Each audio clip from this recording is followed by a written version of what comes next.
Good morning. I have another Fear Coma Experience example today. This guy's name is Sam DeLoach. So what he did, this event occurred in 1985. He decided that he wanted to fast, and his plan was to fast for 5 days. Now, he's a diabetic, and that ended up putting him in a coma. That's as short as I can make the entire story of how he got there. Put himself in ketoacidosis. His body was shutting down from lack of water and lack of food. So he ended up in the ER, and then while he was talking to the ER doctor, he went into a coma. He was in a coma for 4 days.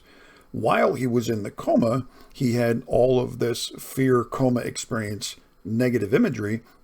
Now, remember this, he's alive. His brain is generating all of this imagery for him.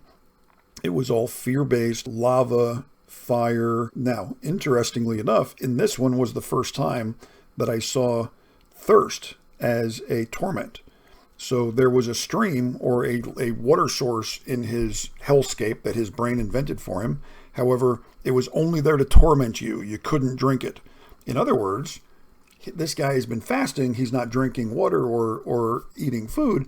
And that was his torment. Even though it's right there, he can't drink it. See? So again, this is how the brain generates these kinds of things. This was a very nice, clean example of a fear coma experience. Now, there are going to be millions of these things. And this is what happens when anybody, and it could be you, if you go into a coma, you could have this kind of an experience. And this is where the entire concept of hell originally comes from.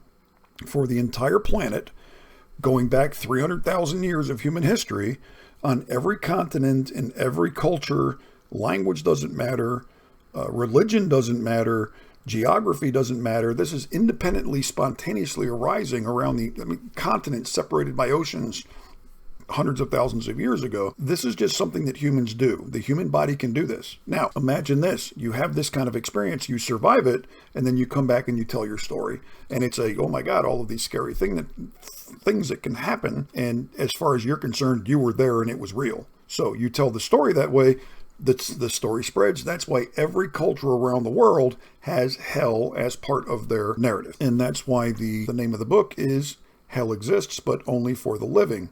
Your living brain generates this. This is where it comes from. It is not a destination. It's not a place that you go to after you die.